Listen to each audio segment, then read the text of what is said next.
오늘 쇄골 본문 말씀 읽었는데 의미를 여러분 조금 아시는 게 중요하리라 생각합니다. 이 쇄골 본문 말씀은 종교개혁자들이 진수로 여기는 보배라고 여기는 본문 말씀이기도 해요. 종교개혁자들의 그냥 그들이 개혁을 일으킨 것 아닙니다. 하나님의 말씀에 사로잡혀가지고 그 말씀을 중심으로 해서 개혁을 이루게낸 거죠. 성경으로 돌아가라. 솔라 스크립트 오직 성경 Back to the Bible 해서 그러면 성경으로 돌아가야 되는데 성경 신구약 66권 너무 방대하잖아요. 핵심 구절로 삼았던 본문이 바로 오늘 쇄골의 말씀입니다. 복음의 진수 쇄골의 말씀. 자, 시편 몇 편이었죠? 22편. 그 다음에 로마서 3장 24절, 고린도전서 4장 7절. 자, 오늘 주부로 가지고 오셨으면 그 주부에다가 제목은 복음의 진수 되어져 있으니까 개혁자들이 하나의 개혁의 중심 구절로 삼았던 성경 구절이 바로 이 쇄골의 말씀이다. 이렇게 여러분이 기록해 놓으면 좋겠습니다. 그러니까 그 종교 개혁의 핵심 성경 구절 이렇게 써놓어도 되겠죠, 그죠? 너무나도 중요한 개혁자들로 하여금 종교 개혁자들로 하여금 원동력이 되어진 성경 구절이 바로 오늘 본문의 말씀이다라는 겁니다. 오늘 같은 날 수요 예배 나오신 여러분들은 대단한 분들이에요. 복음의 진수에 어떻게 보면 사로잡혀 있는 그런 자들이라 말할 수가 있겠고, 어떻게 보면 여러분들은 알 수도 있겠고 모를 수도 있겠지만 여러분들의 심령 속에는 이 복음이라고 하는 것이 새겨져 있기 때문에 그 복음이 여러분들로 하여금 이 어려움 속에서도 주님의 전으로 나올 수 있도록 만들어 주신 줄로 믿습니다. 자, 그러면 시편 22편 1절로 2절. 자, 한번 같이 다시 한번 읽어볼까요? 시작. 내 하나님이여, 내 하나님이여, 어찌 나를 버리셨나이까? 어찌 나를 멀리하여 뒀지 아니하시오며 내 신음소리를 듣지 아니하시나이까? 내 하나님이여, 내가 낮에도 부르짖고 밤에도 잠잠하지 아니하오나 응답하지 아니하시나이다. 그래서요, 이 말씀을 보면 너무나 예절한 간구이긴 하지만 어떻게 보면 이게 무슨 복음일까 하는 생각이 들잖아요. 어찌 나를 버리셨나이까? 나를 어찌 멀리하여 돕지 아니하십니까? 내 신음소리를 어찌하여 듣지 아니하십니까? 내가 밤에도 낮에도 부르짖었는데 잠잠하지 아니하고 아뢰었는데 왜 응답하지 않습니까? 복음의 진수라고 하기에는 조금 무리가 따르는 것 같지 않습니까? 버린다 그랬고 돕지 아니하신다 그랬고 그리고 듣지 아니한다 그랬는데 그리고 낮이나 밤이나 그렇게 부르짖어도 응답해 주시지 아니하는 하나님이시라고 말하고 있는데 이게 어떻게 복음일까라는 겁니다. 자, 그러면 이걸 일단 이 본문 말씀을 여러분이 읽을 때 어디서 많이 들었던 느낌이 들죠, 그죠?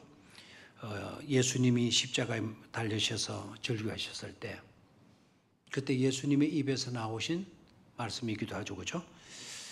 십자가에 달려서 예수님이 뭐라고 부르짖죠?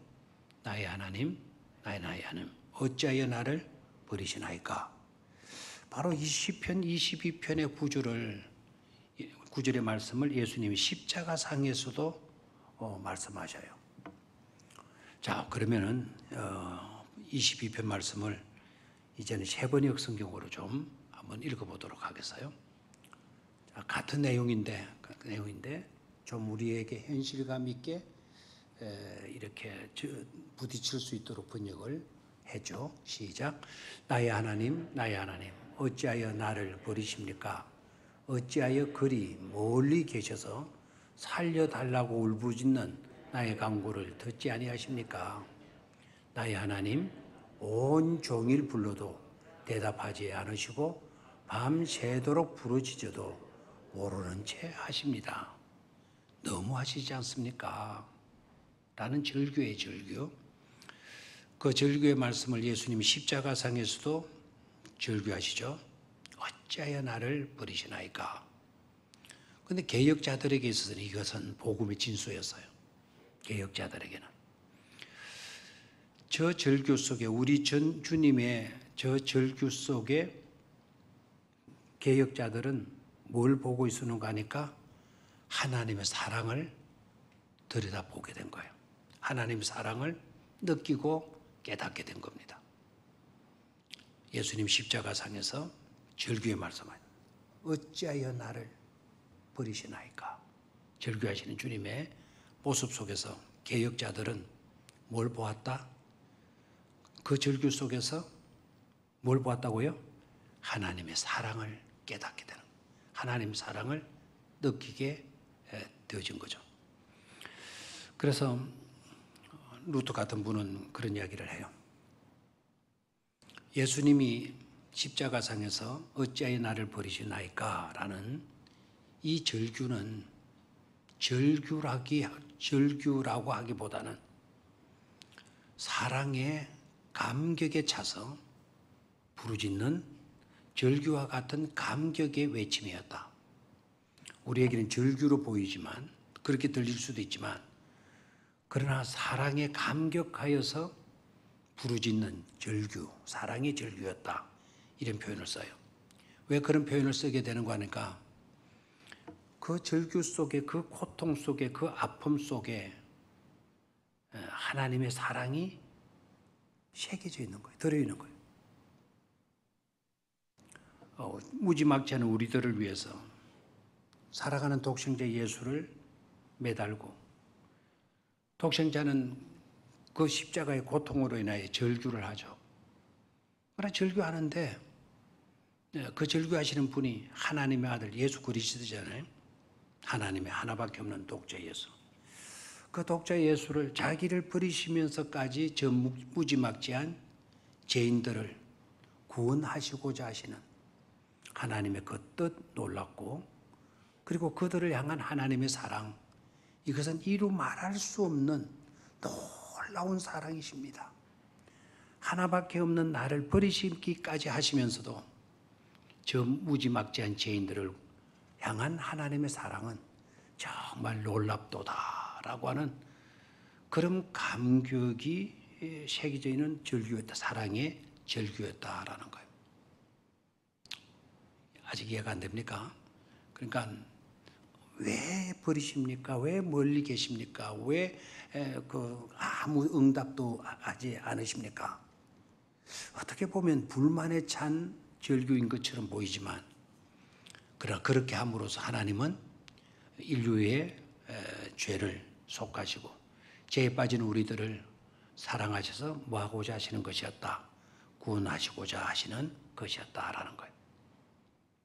놀랍죠, 그죠? 그래서 십자가에 달리신 예수님을 바라보면서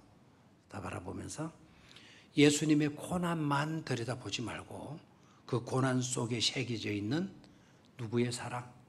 하나님의 사랑도 들여다볼 수 있어야 된다라는 것이죠. 중세 가톨릭에서는 그러니까 종교개혁이 있기 이전에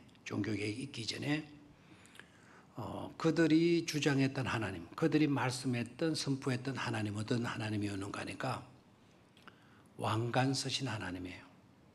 그리고 보좌에 앉으셔서 엄한 모습으로 심판하시는 하나님, 양과 염소를 오른편과 왼쪽에 갈라놓으시는 심판의 하나님을 강조했어요.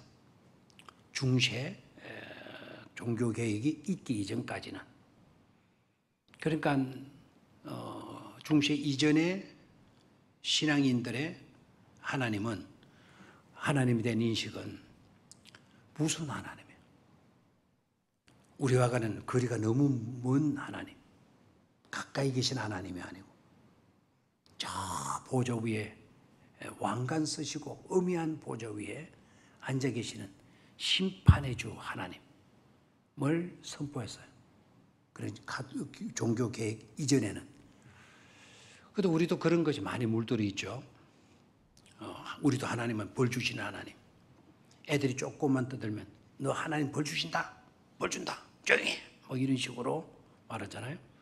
그리고 이제 중세 이전에, 종교 계획 이전에 우리는 그와 같은 신앙관에 젖어왔기 때문에 그래요. 초기 우리 한국교회 선교사님들도 주로 그렇게 많이 가르쳤어요. 하나님을 의미하신 하나님.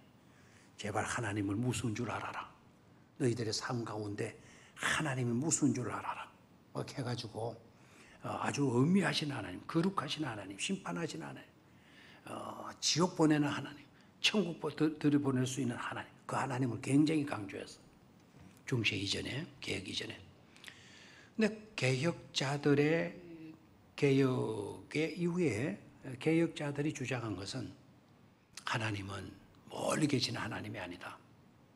하나님은 무슨 하나님이 아니다. 하나님은 자상하신 하나님이다. 하나님은 끝까지 참아주시고 인내해 주시고 기다리신 하나님이시다. 왕관 쓰시고 보좌에서 심판하시는 하나님이 아니라 우리 죄를 속하시는 하나님이다. 내 대신 짐을 짊어주시고 내 고민을 짊어주시고 내 아픔을 대신 짊어주시고 내가 죽어야 할 죽음을 대신 죽어주시는 하나님이시다. 라는 것을 개혁자들이 강조하게 된 거예요.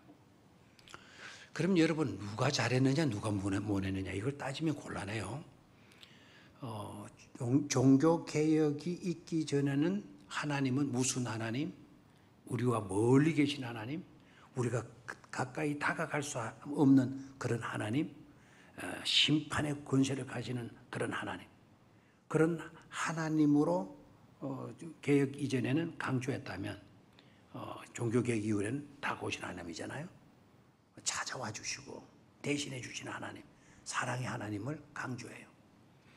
그럼 누가 옳고 누가 틀렸느냐라고 물으면 대다수 개혁자들이 옳았고 개혁 이전에 중세 가톨릭 교회가 틀렸다 이런 식으로 말을 인식하게 하시고요.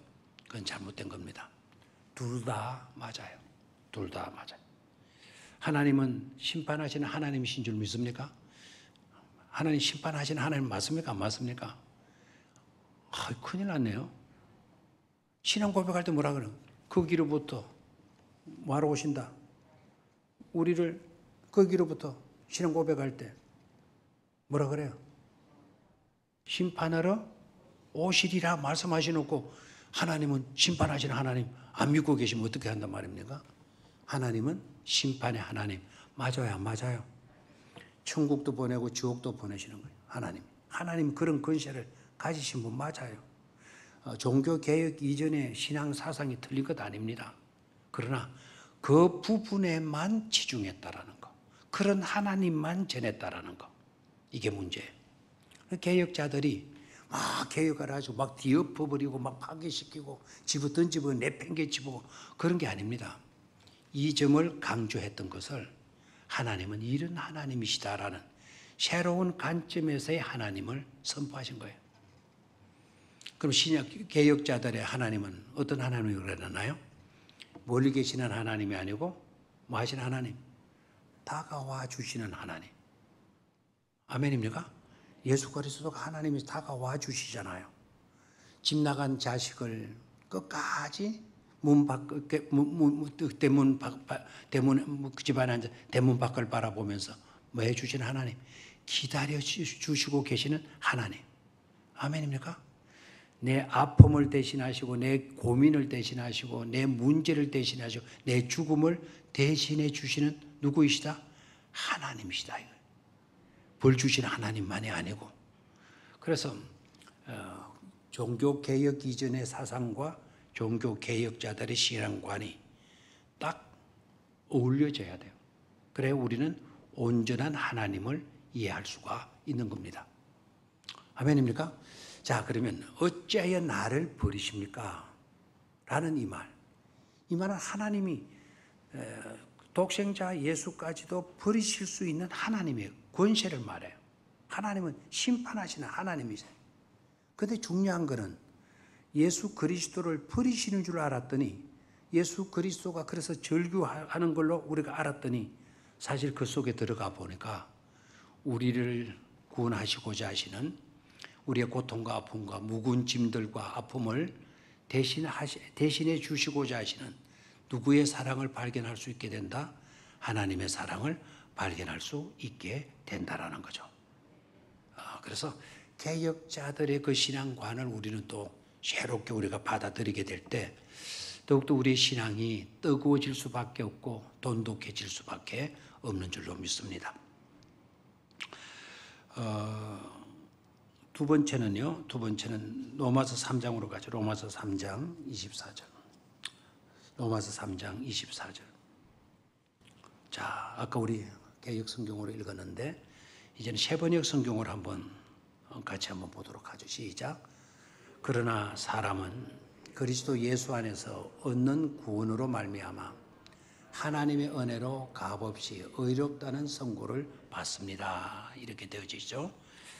아까 로마서 3장 24절에서는 개역 개정에서는 그 예수 그리스도 안에 있는 속량으로 말미암아, 예수 그리스도 안에 있는 뭐로 말미암아? 속량으로 말미암아 하나님의 은혜로 값없이 의롭다 하심을 얻은 자 되었느니라. 그래서요, 그리스도 안에 있는 속량, 이 속량으로 말미암아. 이 속량이라는 말이 뭘까요? 속량이라는 말, 속량, 그리스도 안에 있는 속량으로 말미암아. 그리스도 안에 있는 속량 뭘까요? 그리스도 안에 있는 속량. 이 속량이라고 하는 것은 값을 지불하고 대가를 치루어서 얻어낸 결과를 말해요. 그러니까 우리의 죄값을 치러주신 분은 누구이죠? 예수 그리스도. 예수 그리스도가 우리의 죄값을 다 지불해 주셨어요. 그래, 그리스도 안에 뭐가 있죠? 죄값을 지불한 정서를 갖고 있는 거예요. 그게 속량이에요. 예수 그리스도 안에 있는 속량으로 말미암아 우리의 죄값을 다 치루어 주신 것으로 말미암아 하나님의 은혜로 값없이 우리가 마음을 입었다. 의롭다 하심을 얻은 자 되었느니라 그랬어요. 값없이 하나님의 은혜로 뭐한 자 되었느니라? 의롭다 하심을 얻은 자 되었느니라. 이게 복음의 핵심이에요. 이게 복음의 핵심. 그리스도 안에 있는 뭐로 말미암아? 속량이라는 뜻이 뭐라 그랬나요? 나의 모든 죄값을 우리 주님이 치루어 주신 그 정서. 여러분들이 지불해야 될 죄값을 누가 다 지불해 주셨어요? 예수님이 자기 몸으로 지불해 주셨어요. 그게 속량이에요, 속량. 그 속량이 있었기 때문에 저와 여러분들은 어떤 사람이 되었다? 의로운 사람이 되었다. 그래서 의롭다 하심을 얻은 자 되었느니라 그래서요. 의롭다 하심을 얻은 자 되었느니라.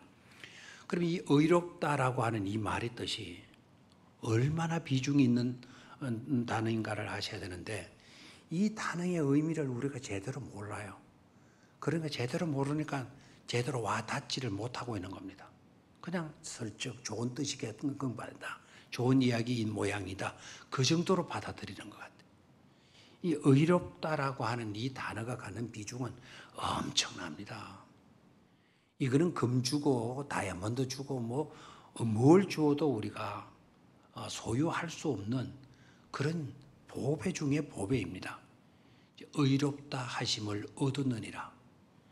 다이아몬드 정도, 황금덩이 한 덩어리, 큰 덩어리 주순 그 정도가 아니다라는 거. 의롭다 하심을 얻은 자 되었느니라. 그럼 이 의롭다 하심이 뭐냐? 의롭다 하심을 얻은 자 되었느니라. 의롭다 하심이 뭡니까? 하나님이 저와 여러분들을 향하여서 뭐라고 말씀해 주신다는 거죠? 너는 의롭다. 너는 의인이다. 라고 우리 주님이 인정해 주시고 하나님이 너는 의인이라고 하는 이름을 맹자를 우리에게 딱 달아주신 것이다 이 말입니다. 그럼 의롭다라는 뜻이 뭘까요? 의롭다. 의롭다 하심을 얻었느니라 그랬는데 이 의롭다 하심을 얻었다는 무슨 말이죠? 그냥 너는 착한 사람이야. 오를 얻자니까. 너는 옳은 사람이야. 그 정도도 참 새겨보면 굉장히 귀한 말입니다. 이 의롭다라고 하는 이 말은 너는 이제 죄인이 아니다라는 거죠. 너는 이제 뭐가 아니다? 죄인이 아니다. 너는 지옥 갈 인생이 아니다라는 거예요. 너는 세상 속에 속하는 마귀의 권세 속에 놓여 있는 그런 자가 아니다라는 거예요. 너의 신분이 바뀌어졌고 너의 위치가 달라졌고 너의 삶의 목적이 달라졌고 너는 영원을 복락으로 누릴 수 있는 그런 자격을 취득한 사람이다라는 거예요. 자, 의롭다. 자, 지난번에 수없이 우리 교회에서는 제가 이걸 많이 강조했어요. 너무 강조하다 보니까 여러분들이 아마 너무 쉽게 듣고 또 머리로 아는 정도로 멈추는 것 같아요. 근데 머리로 아는 것도 중요하지만 그것이 내게 체험화되어야 돼. 실제화되어야 돼.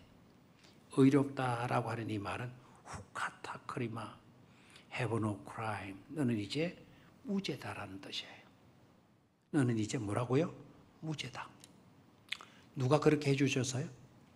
하나님. 그리스도 안에 있는 속량으로 말미암아 내 모든 죄값을 우리 주님께서 다 뭐 해주셨어요? 갚아 주셨기 때문에 내가 한 것 하나도 없어요. 내가 수고하고 내가 고민했기 때문에 내가 노력했기 때문에 내가 오늘부터 결심했기 때문에 착한 사람으로 살기로 결단했기 때문에 의롭다 함을 얻게 된 게 아니다 이 말입니다. 예수 그리스도가 안에 있는 속량으로 말미암아 주님 우리의 죄값을 다 갚아 주신 것으로 말미암아 하나님의 은혜로 값없이 우리가 어떤 사람이 되었다? 무죄. 너는 이제 죄가 없는 사람이야. 너는 이제 마귀의 권세 아래 놓인 존재가 아니야. 너는 이제 내게 속한 자이고 내 백성이고 너는 천국을 소유할 사람이라는 거예요. 아멘입니까? 그래서 의롭다 함을 얻었느니라 라는 이 말은 이거는 증거으로도 그 무엇으로도 얻을 수 없는 것을 우리 하나님께서 우리에게 선물로 안겨주셨다 이 말입니다. 복음서 기자들이 종교개혁자들이 이 말씀에 녹은 거예요. 이 말씀에 야 이것처럼 귀한 일이 어디 있냐. 이것처럼 놀라운 일이 어디 있냐. 우리는 이 말씀 붙들어야 된다. 그리고 이 말씀을 외쳐야 된다. 그리고 이 말씀을 믿고 확신할 수 있는 삶으로 성도들을 이끌어가지 않으면 안 된다. 그리고 이것을 전해야 된다.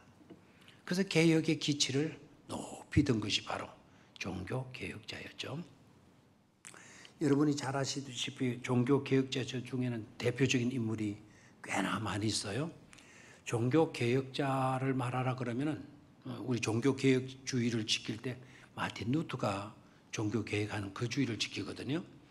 마틴 루터를 꼽을 수가 있고 그리고 존 낙서 같은 분 이런 분들 그리고 장로교의 창시자 존 칼빈 같은 분 이런 분들이 다 종교 개혁자의 그 지도자들 아닙니까? 특히 마틴 루터라고 하는 이분은 대단한 사람이죠. 그는 신부였고 그는 하나님께로부터 받은 은사가 굉장히 많은 사람이에요. 하나님은 공평하신 하나님이신데도 불구하고 참 어떤 사람들은 엄청난 은사를 줘요. 근데 공평하신 하나님인데 그 공평이라는 말은 세상 모든 사람이 공산주의자처럼 똑같이 문배고 똑같이 가지는 그런 것이 공평이 아닙니다. 이 사람이 맡을 수 있는 맡을 수 있는 역량만큼 맡겨주고 또 이 사람이 맡을 수 있는 역량만큼 맡겨주시고 큰 그릇일 때는 큰 그릇에 맞게 채워주시고 작은 그릇일 때는 작은 그릇에 꼭 맞게 채워주시는 것이 그게 공평이다 이 말입니다. 큰 그릇 속에 조그마한 거 종지기 안에 들어가는 거를 채워주고 종지기 안에 똑같이 큰 그릇 속에 들어가 있는 똑같은 양으로 종지기 안에 채워주는 것 그게 공평이 아니다 이 말입니다. 예수님의 비유 가운데도 그 있잖아요. 달란트 비유. 어떤 사람에게는 5달란트, 어떤 사람에게는 몇 달란트? 2달란트, 한 사람에게는 1달란트. 뭐 이렇게 불공평하느냐고. 똑같이 나눠줘야지. 이렇게 불공평하냐고. 아닙니다. 그게 바로 뭐라고요? 공평이에요, 공평.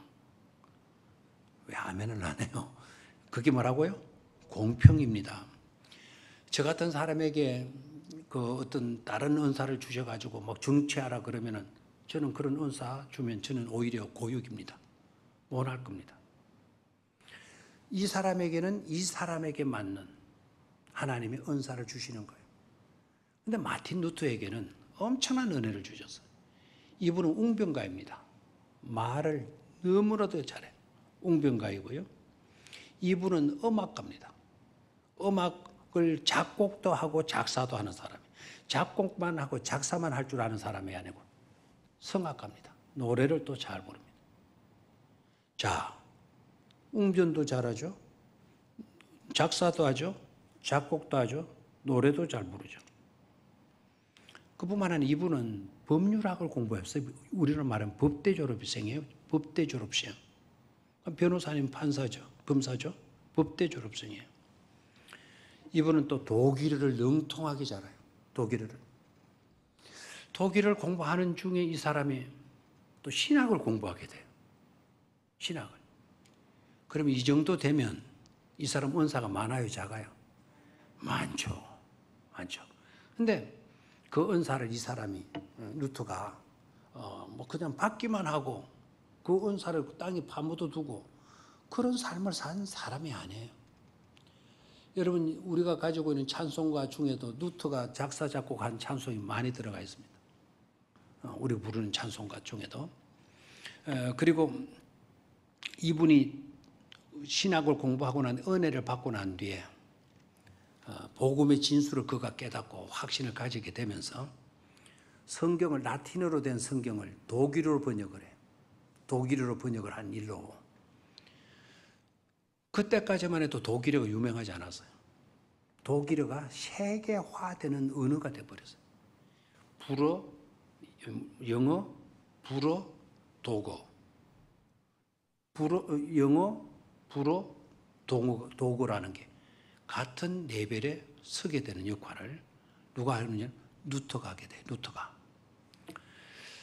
루터가 그렇게 천재적 머리를 가졌지만은 여러 가지 은사를 가졌지만 고민이 있었어요. 죄책감을 떨쳐버릴 수가 없는 거예요. 자기의 죄책감을. 그래서 중세에서는 하나님은 너무나도 무서운 분인데 그 무서운 앞에 내게 들어있는 죄를 생각하니까 견딜 수가 없는 거예요. 견딜 수가. 그래서 그때 당시에는 고행이라는 게 있어요. 그래서 그만큼의 어떤 대가를 지불해야만이 우리가 그 죄책감에서 자유로울 수가 있다. 그런 사상이다. 하나님은 무서운 하나님이고 그리스도의 속량의 은혜를 그때는 사람들이 몰랐으니까 가르치질 않았으니까 무서운 하나님, 심판의 하나님만 가르쳤으니까 그래서 루터가 너무 시달리게 돼요. 그래서 내 죄책감을 떨쳐버리려면 내가 얼마만큼 견뎌야 될까? 그래서 이분은요 겨울에도 트럭 같은 걸 입지 않아요. 독일에도 날씨가 춥잖아요. 습기가 많아서 일부러 차 한 대 나가서 깡깡 얼어붙어 있는 그곳에 가서 기도합니다. 내가 얼마만큼 이 추위에 견뎌가면서 기도해야 이 죄책감이 나에게서 떠나갈까? 추운 얼음판 위에 나가서 동굴 속에 들어가서 고들이 뭐 주님의 그거 가서 추위에 떨어가면서 기도하는 거예요. 얼마만큼 내가 추위에 떨면서 기도해야 내 죄책감이 없어질까? 그렇게 했지만 떨쳐지질 않는 거예요. 그래서 이제는 이제 금식하는 거예요. 굶지 아무것도 먹지 않고 오로지 하나님 내 속에 있는 죄를 제거해 주십시오. 이 죄책감 없이달라고 기도해. 근데 몰골은 바짝 말라고 몸은 반쪽이 되어져 가는데도 불구하고 이 정도 했으면, 이 정도 내가 금식으로 하나님께 매달 기도했으면 이 죄책감이 없어져야 되겠는데, 그러기는커녕 오히려 더 죄책감이 더 심하게 와닿는 거예요. 자, 그렇다면 시편을 읽어보니까 성전에 올라가는 자들이 찬송하며 올라가고 또 탄식하며 또 올라가고 했는데, 그 홀리 스텝스라고 해서 로마 가톨릭 교회 앞에 가면 계단이 있어요. 그 계단을 무릎을 꿇고 올라가는 거예요. 남들은 서서 찬송하면서 올라가지만 자기는 자기 속에 있는 죄책감을 떨쳐버리기 위해서 그 계단에 무릎으로 올라가는 거예요. 한번 올라가고 내려오고 또 올라가고 내려오고. 그래도 죄책감이 없어지지 않으니까. 그래서 그의 일대기를 보게 되면 그 계단이 돌로 된 계단에 피가 산적에 올라갔다 내려갔다 하는 그 빗자국이 막 그대로 나 있었다. 그렇게 오르고 내리고 무릎으로 이렇게 고행하면서 계단을 오르고 내리고 하게 되면 자기에게서 죄책감이 떠나갈 줄 아는 거예요. 그런데 죄책감이 없어져요? 없어지나? 너무 기진맥진해가지고 또 올라가는데 바로 그 순간에 그토록 듣고 싶었던 하나님이 루터에게 하나님의 말씀을 딱 들려주시는 거예요. 그 말씀은 하박국서에도 나오고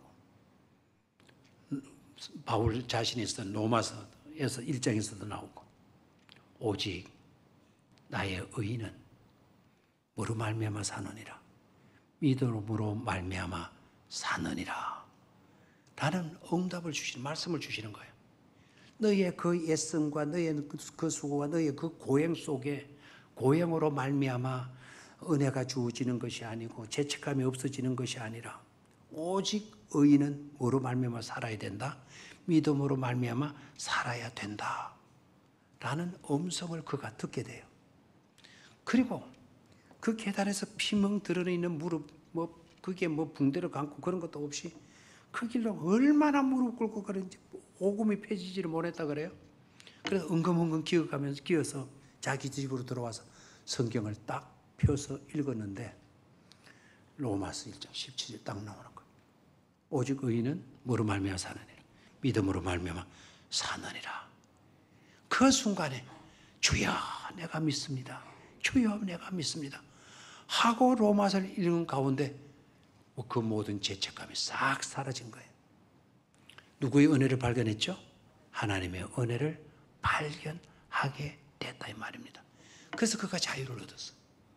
그래서 로마서 주석을 썼는데, 아까 그 루터가 대단한 은사를 가진 사람이라고 그러는데, 신학을 전공하고 난 뒤에 이분이 은혜 받고 난 뒤에 주석도 많이 출판을 했어요. 주석도.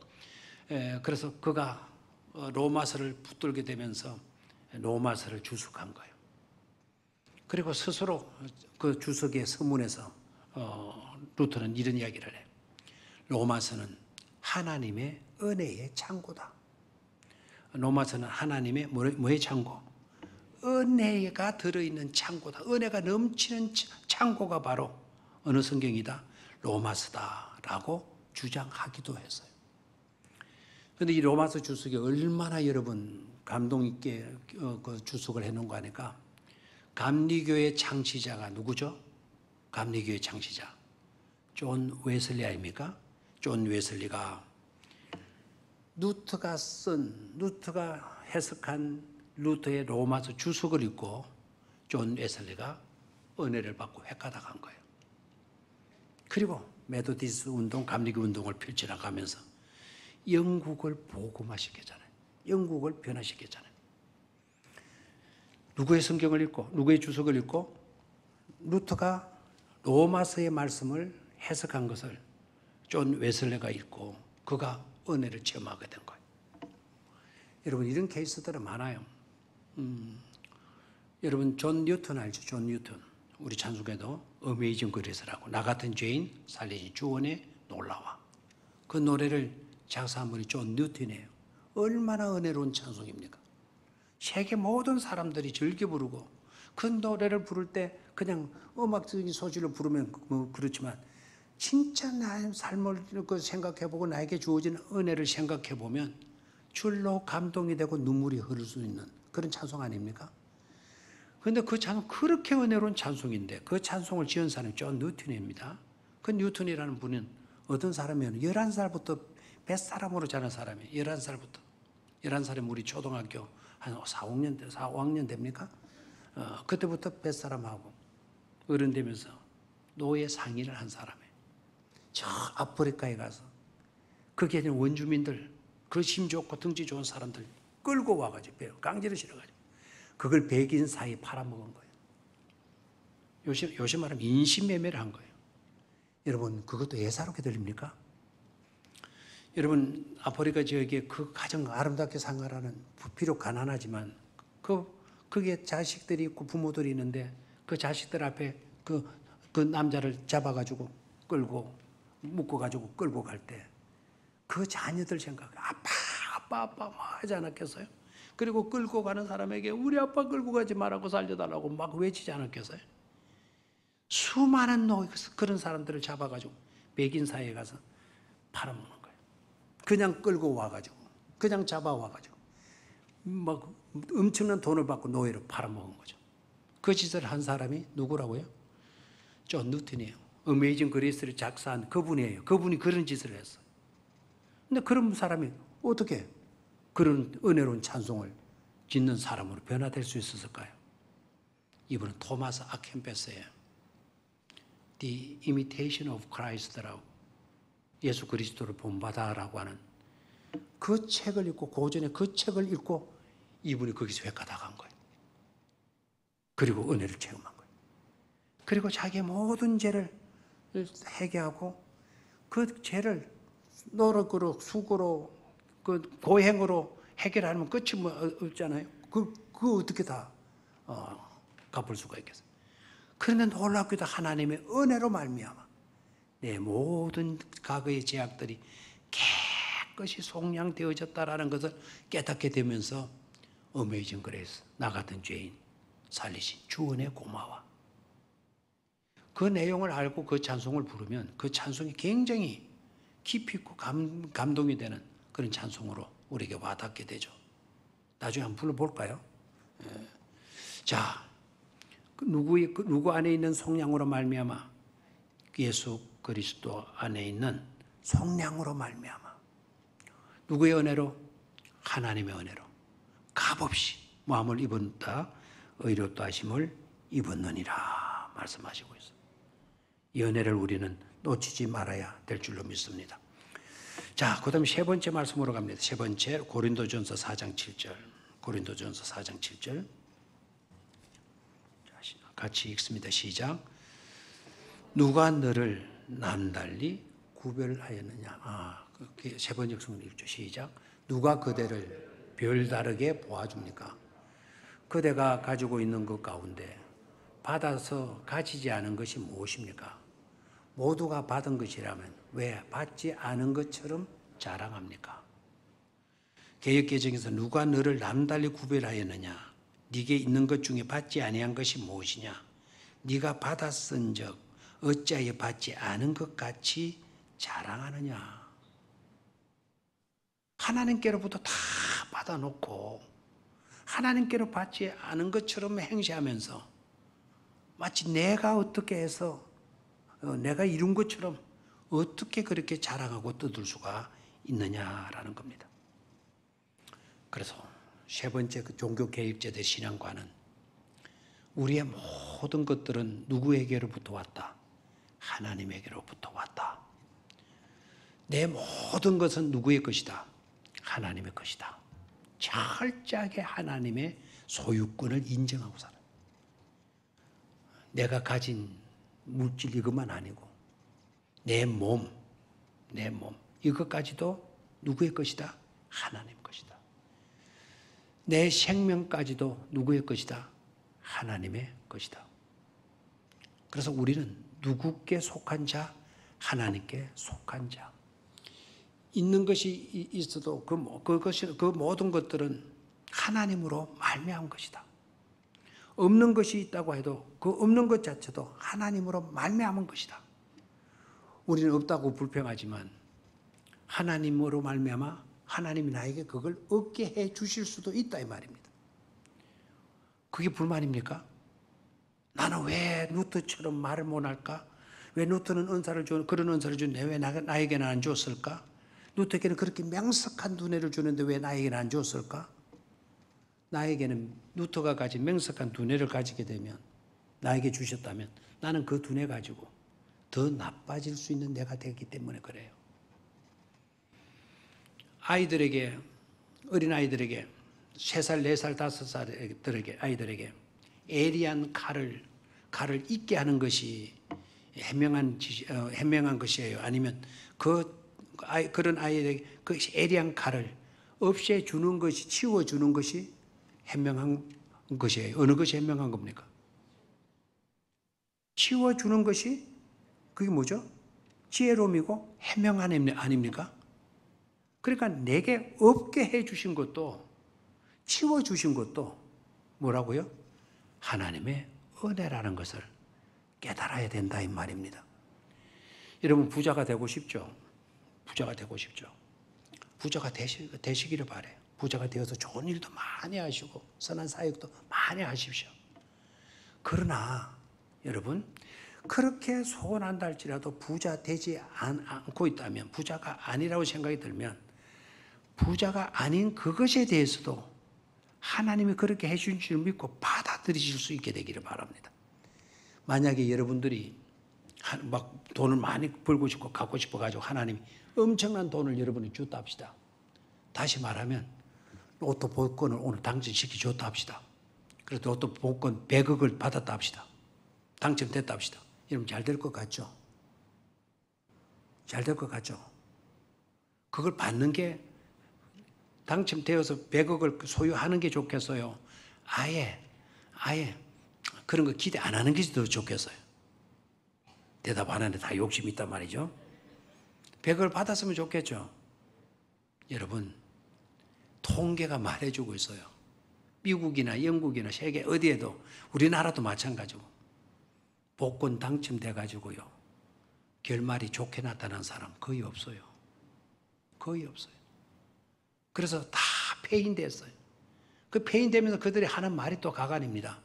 그때 복권 당첨 안 되는 것이 더 좋았었는데 그때 당첨 안 된 게 더 좋았던 일인데 당첨돼 가지고 자기가 망쳐버렸다는 거예요. 그래서 루터는 죽을 때 이런 마지막 말을 해요. 무슨 말 하느냐면 나는 거지였다. I'm beggar. 나는 거지였다. 나는 뭐라고요? 거지였다. 그렇게 위대한 삶을 산 사람인데 나는 거지였다. 그래서 루터를 따른 제자들이 루터와 함께했던 성도들이 다 놀라 잡아준 거예요. 무슨 소리냐 이거. 거지였다니. 그런데 루터가 나는 거지였다 라는 말을 하고 숨을 딱 거두었거든요. 그런데 그의 일기를 봤어요. 그가 적어놓은 일기장, 명상록, 묵상록을 본 거예요. 봤더니 제자들이 더욱더 루터의 신앙 앞에 고개를 숙이게 되어졌다는 것 아닙니까? 왜 내가 거지였느냐? 나의 가진 모든 것들이 누가 주신 것이었고 하나님께서 주신 것이었고 나는 그것을 얻어서 샀고 그것을 얻어가지고 먹고 살고 이랬다는 거죠. 평생을 나는 그렇게 살았다는 거예요. 그래서 나는 뭐라고요? 거지였다. 거지라는 말이 좀 거슬리게 들릴지 몰라도 가만히 생각해 봐요. 우리도 하나님께로부터 하나님이 주신 것 얻어먹고 사는 자들 아닙니까? 은혜로 살아가는 자들 아닙니까? 은혜가 바로 뭐죠? 값없이 하나님이 우리에게 주신 것이에요. 최대의 은혜가 바로 예수 그리스도 아닙니까? 그 예수 그리스도를 우리에게 은혜로 주셨어요. 은혜로. 최고의 선물이에요. 그래서 은혜는 하나님이 우리에게 주신 뭐라고요? 최고의 선물이다라는 거. 자, 이것을 저와 여러분들이 이제 받아들이는 것이 좋아요. 믿든지 안 믿든지는 누구의 결단에 따른다. 그건 우리의 결단에 따랐어요. 예수 그리스도가 우리의 죄를 속량해 주셨다라는 것을 여러분 받아들이면, 믿으면 받아들이는 거예요. 그걸 믿으면 나를 위해서 우리 죄값을 내가 치료해야 될 모든 것들을 우리 주님이 치료 주셨다라는 것을 받아들이면 그 혜택을 우리가 누리게 되는 겁니다. 그런데 받아들이지 않고 있다면 하나님은 억지로 그렇게 만들지는 않아요. 믿든지 안 믿든지는 누구의 선택이다? 우리의 선택이에요. 여러분들이 그 사실을 안 믿었다고 해서 하나님의 그 엄청난 역사하심이 깨지고 무너지고 흠집나고 그런 것도 아닙니다. 내가 믿든지 안 믿든지 안 믿는다 해도 하나님의 역사는 다 이루어졌어요. 그대로 이루어져 있어요. 다만 누가 안 믿었을 뿐입니까? 내가 받아들이지 않을 뿐이에요. 그러나 우리가 받아들이게 되면 우리 주님이 이루어 주신 그 모든 것들이 내게 주어지게 되는 것이고, 그리고 우리 주님이 이루어 놓으신 그 모든 혜택을 우리 모두가 다 뭐하게 되는 거죠? 누리게 되어지는 거다 이 말입니다.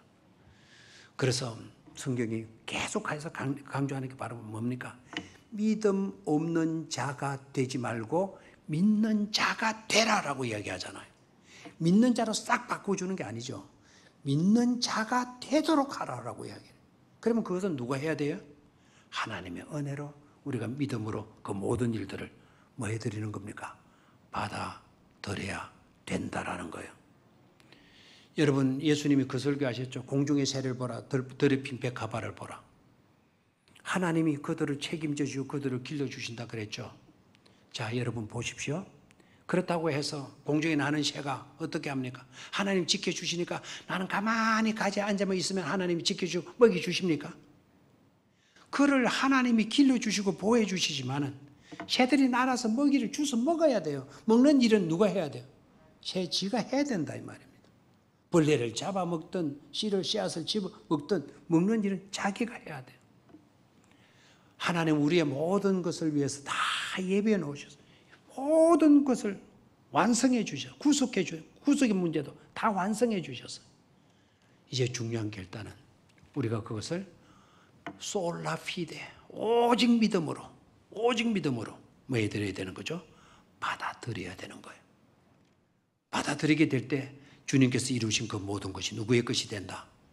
곧 나의 것이 된다 이 말입니다. 그 신앙으로 일깨워준 분들이 바로 종교개혁자들이에요. 우리는 개혁신앙을 가진 사람이라고 하면 그 믿음으로 그 모든 것들을 다 받아들여서 그 혜택을 누리면서 살아가는 존재들, 그런 존재가 바로 우리 신앙 공동체다 이 말입니다. 그런 공동체성을 굳게 지켜갈 수 있는 저와 여러분들이 되시기를 주의 이름으로 축원합니다.